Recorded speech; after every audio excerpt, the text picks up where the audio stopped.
Le Grand Matin Sud Radio, 7h-9h, Patrick Roger. Il est 8h43 sur Sud Radio. Dans un instant, les retraites, Guillaume Bigot, Éric Nolot. Et puis, il y a aussi ce sommet en Ukraine qui a lieu aujourd'hui entre l'Europe et l'Ukraine, avec l'idée de montrer aux Ukrainiens que l'Europe est avec l'Ukraine, et puis de lancer ce processus d'adhésion aussi à l'Europe. Est-ce que c'est une bonne idée, ou alors est-ce que c'est un risque, entre guillemets, je dis bien entre guillemets, comme je disais tout à l'heure avec Nathalie Loiseau, de provocation. Éric Nolot. Non, mais le risque d'escalade, il est réel. Il ne faut quand même pas se payer de mots. Nous sommes...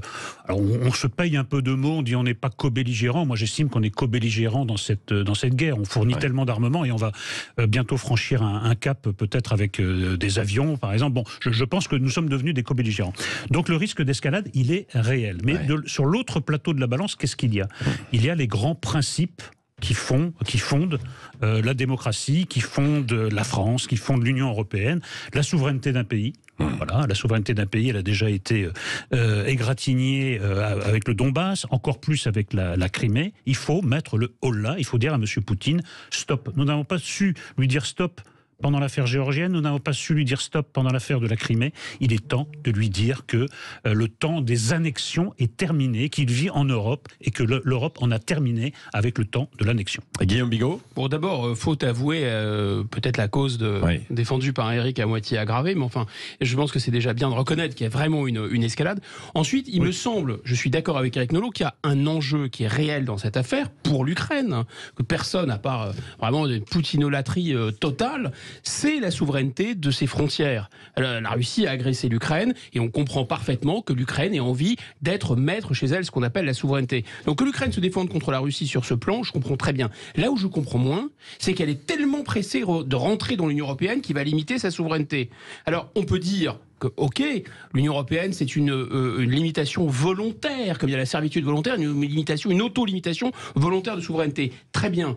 Mais enfin, grosso modo, l'Union européenne, on a bien compris maintenant, surtout à la faveur de cette crise, que c'est la version civile de l'OTAN en réalité. Et que l'Ukraine ne veut pas dépendre d'un parrain qui s'appelle la Russie, on comprend très bien l'Ukraine, mais elle s'empresse, l'Ukraine, de dépendre d'un parrain qui s'appelle les États-Unis. Extraordinaire raisonnement. L'Europe devait être la paix. On nous expliquait que l'intérêt de l'Europe, c'était la paix. Alors là, on ne comprend pas bien parce qu'il n'y a pas plus va-t-en-guerre, pire que les États-Unis, c'est l'Union européenne. On ne comprend pas bien quand on ne veut pas comprendre comme vous, mon cher Bigot. Parce que... Mais vous allez tout m'expliquer. Oui, absolument. Alors, vous allez en sortir éclairé.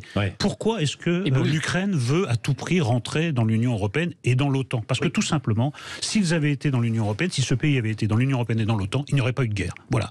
Donc l'Europe, c'est la paix, en effet, sous parapluie. Vous avez raison. Sous parapluie de l'OTAN. Donc la Russie n'aurait jamais attaqué l'Ukraine. Donc l'Europe, c'est la paix et la Russie, c'est la guerre. Donc ils sont dans une cohérence totale. Mais on n'est pas, une fois que nous serons dans l'Union européenne, une fois que nous serons dans l'OTAN, nous serons à l'abri des Russes. Et c'est le même raisonnement que font les Pays-Baltes et les Polonais. Sauf qu'il y a quand même, alors si on se dit ça, il y a, aux yeux de Poutine, il y a quand même un problème sur le territoire ukrainien. Lui, il en revendique une partie, quoi. C'est un problème sur la Crimée. Je vais répondre quand même parce que... mais tout le monde peut revendiquer ce qu'il veut. Mais il disait que c'était plus russophone à un moment donné. Oui, mais enfin, excusez-moi, si c'est la russophonie ou la francophonie, il va y avoir une guerre par jour. Il y a ce qu'on appelle des frontières internationalement reconnues. Oui, mais là on parle d'autre chose, Éric Nolot. Il y a des instances internationales qui on parle de blocs et de blocs d'alliance. Je finis. Qui toutes vous disent que le Donbass est ukrainien, que la Crimée était ukrainienne, tout comme les parties de la Géorgie qui ont été annexées par les Russes, parce que c'est de ça dont on parle, et qui restent annexées à ce jour, étaient géorgiennes. Ça, c'est le droit international. Et de l'autre, il y a le délire tout à fait personnel de M. Poutine qui veut reconstituer une Union soviétique au petit pied. Je regrette, ce n'est pas la direction que doit prendre l'Europe. Et la Russie, si nous voulons en refaire un jour un pays ami, un pays allié, ça passe par dire stop à M. Poutine. M. Poutine passera, la Russie restera, et nous cohabiterons avec cette Russie nouvelle qui sera dépoutinisée. Bon, moi je suis très heureux de cet outing parce qu'en fait, on a bien compris, là, l'Union européenne, c'est l'OTAN. Pour le coup, c'est très clair. C'est très clair. Voilà. Et donc, lorsque Poutine dit ne rentrez pas dans l'Union européenne parce que vous allez dans ce cas rentrer dans l'OTAN, il avait raison. Il le souhaite. Deuxième chose, je comprends très bien, et d'ailleurs, à mon avis, pour préserver la paix, il eût fallu, au moment où c'était possible, faire rentrer probablement l'Ukraine dans l'OTAN il y a longtemps, comme ça le risque de guerre n'était pas... éclairé, attendez, mais pas du tout. Pas du tout. J'ai lu Brzezinski bien avant vous. Oui. Donc, et vous brillez beaucoup plus qu'au début de notre entretien. Donc je le note. Vous êtes beaucoup plus éclairé. Vous allez finir par m'aveugler tellement vous êtes. Non, je m'arrêterai avant ça. Non, arrêtez. C'est pas ça. Je ne vais pas faire des effets de manche. Non, simplement, sincèrement, on voit bien qu'il s'agit de blocs militaires. On voit bien qu'il s'agit d'intérêts, de puissance. Les États-Unis d'un côté, la Russie de l'autre. Voilà, la démonstration est faite. Ouais, bon, donc risque quand même d'escalade, c'est ce que vous dites aussi. Évidemment. Non, mais il faut pas non plus être dans la naïveté totale. Autre sujet ce matin sur la table. Est-ce qu'il y a un risque de blocage ou pas aussi de la France sur les retraites? Elisabeth Borne est apparue déterminée en fait hier soir. Éric Nolot. C'est le moins qu'elle paraisse déterminée, parce que si elle avait exprimé un doute, déjà que c'est quand même extrêmement mal parti cette réforme. Oui, il y a un risque de blocage évident, parce que tous les voyants sont au rouge. L'opinion publique est de plus en plus braquée contre cette réforme. Vous avez vu qu'il y a un sondage quand même incroyable où les Français ne s'opposent plus à la grève pendant les vacances. Vous savez, avant c'était non, vraiment pendant les vacances, il faudrait pas bloquer. Là maintenant, tous les moyens sont bons pour stopper cette réforme. Sur le front parlementaire, il y a un doute qui s'est insinué dans les rangs de LR, parce que chaque fois que les LR rentrent dans leur circonscription, leurs électeurs disent cette réforme c'est ni fait ni à faire. Et même dans Renaissance, c'est un peu à la Schlag qu'ils font rentrer tout le monde dans les rangs. C'est très très mal parti. Oui. Complètement d'accord. Éric Nolot le disait tout à l'heure, très justement, ça sent plus le roussi, maintenant ça sent le brûlé, cette affaire. Alors pourquoi? D'abord parce que je pense que c'était une réforme qui était portée par les notables, la classe dirigeante, une partie du PS, une partie de LR, les syndicats réformistes, etc. Et là maintenant, on les sent quand même vacillants. C'est vrai de LR, le PS maintenant est dans l'histoire de la NUPES, la CFDT n'est plus dans le coup, au contraire elle s'est liguée. On voit que le MEDEF, à mon avis, est plus intéressé par les conséquences de l'inflation dans les entreprises que par cette affaire. Donc il n'y a même plus le soutien de la classe dirigeante. Donc ça devient une affaire personnelle d'Emmanuel Macron. Exactement. Et la contestation devient non pas seulement l'enjeu des réformes, mais de rabattre le caquet à ce personnage qui d'une certaine façon, a fait un hold-up sur la politique française en détruisant et la droite et la gauche dite républicaine, mais en attendant, comme il ne peut plus se représenter, à mon avis, le roi est nu. Ouais. Bon, 0826 300 300. Fred de Nîmes est avec nous. Bonjour, pour réagir justement sur les retraites. Bonjour Fred. Oui, bonjour tout le monde. Vous m'entendez bien? Oui, on vous entend très bien, mon cher Fred. Donc, merci. Donc je vais essayer de me concentrer sur les retraites. Nolot me fait bondir sur l'Ukraine et la Russie. Bon bref. Je vais parler des retraites parce que on est gouverné par des gens en fait qui obéissent en fait, obéissent à des choses occultes qu'on voit pas. Derrière tout ça, il y a BlackRock qui veut investir en fait sur des fonds de pension en fait, des retraites capitalisées. Ça, on sait que derrière tout ça, Macron est un vassal des États-Unis et BlackRock est bien aux États-Unis. Donc derrière tout ça, en fait, on se retrouve nous à vouloir travailler jusqu'à 65 ans, 64 ans, à être sur un chantier par des gens qui ne travaillent pas, qui travaillent pas, qui sont dans des bureaux, ostracisés. Et nous, en fait, en bas, on est en train de faire les esclaves de ce petit monde-là, de ce microcosme parisien. Et donc, du coup, là, aujourd'hui, il y en a marre. Il y en a vraiment marre. Vous Fred, vous faites quoi? Vous êtes, je vois... Dans le bâtiment. Dans le bâtiment. Ouais, dans le bâtiment. Vous avez quoi? Vous avez la quarantaine pour l'instant? Oui, j'ai 45 ans. 45 ans, j'ai fait 20 ans d'armée, qui fait les parachutistes. Là, aujourd'hui, j'ai décidé de faire le bâtiment parce que j'ai la capacité de le faire au niveau physique. Mais honnêtement, quand je vois en fait des ouvriers du bâtiment, dans l'état où ils sont, c'est pas possible. Il y a cette réforme des retraites, on n'y comprend rien.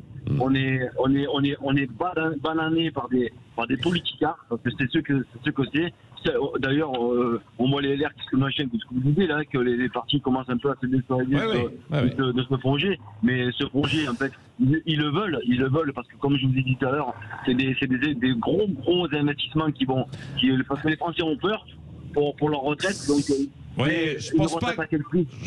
A priori, je pense pas qu'on ira vers des fonds de pension en fait aujourd'hui, mais je comprends ce que vous dites. C'est-à-dire derrière, c'est tout ce qui est capitalisation, etc., qui est sous-entendu. Éric Nolot, d'un mot sur ce point. Merci, Fred. Bon courage à vous. On a compris votre colère. Il y a un discours de vérité qui est en train de monter, c'est que on reconnaît maintenant à moitié qu'il s'agit moins de sauver le capital, le régime des retraites, pardon, que de remettre un peu d'ordre dans les comptes publics, c'est-à-dire c'est-à-dire de donner des gages à Bruxelles. Donc, quand on passe d'une version comme ça à l'autre, évidemment, ça crée un doute dans l'opinion publique qui dit on nous a déjà fait le coup. Vous savez, les Gilets jaunes, c'est parti de là. Parce qu'il y avait une taxe, on nous présentait ça comme un truc de vertu idéologique. Ensuite, on a compris que c'était pour renflouer les caisses de l'État. Et c'est un peu le même coup qu'on veut nous faire, mais puissance 100. Donc il y a quelque chose qui ne va pas. Il y a un doute sur le discours. Et le doute est d'autant plus profond que la première réforme des retraites, celle qui a été abandonnée, n'avait rien à voir avec le projet actuel. C'était une réforme, en fait, beaucoup plus ambitieuse. Donc, ces changements de pied finissent par jeter le doute dans l'opinion publique. Disons que sauver le régime par répartition sans prévoir de mesures de relance de la natalité, c'est se moquer du monde. C'est donc la preuve absolue qu'il n'y a aucune volonté de sauver le régime par répartition, parce que sur le long terme, la seule chose qui peut le sauver, c'est un équilibre démographique. Comme ils ne prennent aucune mesure dans ce sens, c'est pas le sujet. Deuxièmement, quand on déplace un curseur, là, Madame Borne a parlé, ah oui, mais si on fait ça, on va perdre 1 milliard. Donc on en revient à cette question des comptes publics. Mais un petit bout de curseur pour telle ou telle catégorie à soit 42 ou 43 annuités, c'est 1 milliard l'enjeu. Là, la Banque Centrale Européenne, sans rien demander à qui que ce soit, 0,5 de taux, 20 milliards pour les Français. Vous vous rendez compte ? Oui, c'est vrai. Merci à tous les deux. Juste, ça ne vous a pas échappé. Ce week-end reprend le tournoi des 6 nations. Et Sud Radio, évidemment, est la radio du rugby. Et l'équipe de Sud Radio s'étoffe. Nous avons évidemment, je ne vais pas citer tout le monde, mais Daniel Herrero, François Trio sont les deux vedettes déjà de notre antenne. Et cette semaine, eh bien, écoutez, elle nous a rejoint le week-end dernier. Écoutez ça. Magnifique, hein. Mathis Lebel qui a du coup permis d'écarter un petit peu la défense, et Ange Capuzzo qui s'est décalé sur le temps de passe, magnifique, hein, qui avait l'intervalle. Très très bel essai, hein. Quelle passe de Malia. Et là, c'est Marjorie Mayence, vedette de l'équipe de France de rugby, qui rejoint Sud Radio comme consultante. Bonjour Marjorie Mayence. Bonjour à tous. Bon, on vous appelait la reine du plaquage, hein, notamment. Hein. C'est vrai. On n'a rien fait avec Lolo. Hein. Ouais. Non, c'est vrai. Avec beaucoup de titres déjà que vous avez collectionnés, bien sûr, avec l'équipe de France et puis en club, hein, Marjorie.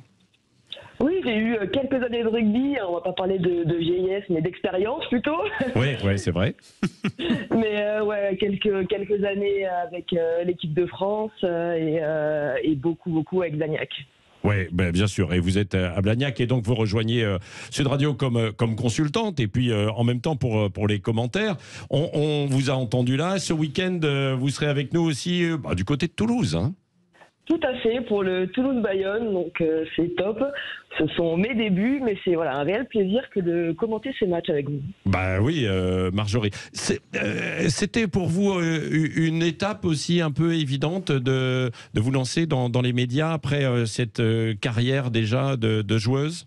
Je dirais pas une étape évidente, mais j'ai mon parcours professionnel à côté, mais c'est quelque chose que j'envisageais effectivement, et si j'avais l'opportunité, je penserais que je la saisirais assez rapidement. Oui, c'est ça. Et, quand on se met consultante et puis aux commentaires, mais qu'on connaît parfaitement le rugby, hein, comme vous, Marjorie, est-ce que vous êtes un petit peu entraînée comme on s'entraîne avant un match ou pas ? Il n'y a pas énormément d'entraînement là. C'est mes débuts, donc j'attendais aussi un peu de conseils de mon collègue, mais de l'équipe, oui. Mais il faut quand même bosser notamment sur le nom des joueurs, sur les équipes. Après, j'ai pas la saison dernière, par exemple, j'ai pas pu regarder beaucoup de matchs de top 14 parce que avec la pratique c'était compliqué, on était toujours pris. Mais je suis attendu sur les conseils plutôt, les commentaires plutôt rugby. Bien sûr. Et ça, j'ai fait assez d'analyses vidéo pour étudier les plans de jeu, quoi. Et le rugby au féminin, ça progresse sérieusement, hein, Marjorie, aussi. Hein.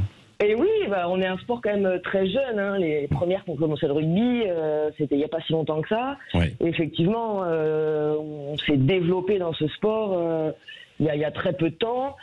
Une grande marche a été franchie en 2014 avec la Coupe du Monde qu'il y avait eu en France. Mais je crois qu'il reste encore beaucoup de travail. par exemple, quand on compare au foot, le nombre de licenciés n'a vraiment rien à voir. On est un sport très jeune et pourtant je crois qu'on arrive réellement à avoir de belles performances par rapport au nombre de licenciés, par rapport à la jeunesse de notre championnat, de notre sport en tant que tel. Mais oui, je crois qu'on est sur une belle évolution et j'espère que de plus en plus de petites vont venir s'inscrire au rugby pour que notre sport fasse encore un grand pas. Oui, et en vous entendant, évidemment, vibrer sur les ondes de Sud Radio, ça donnera, j'imagine, en fait, des envies à beaucoup. Merci Marjorie Mayence, on vous retrouve ce week-end avec toutes les équipes et on suivra aussi, bien sûr, à 16h dimanche, les débuts de l'équipe de France dans ce tournoi Destination, l'équipe de France qui défend son grand chelem. Ce sera face à l'Italie, à Rome. Il est 8h58, dans un instant, Valérie Expert. Bon week-end à vous.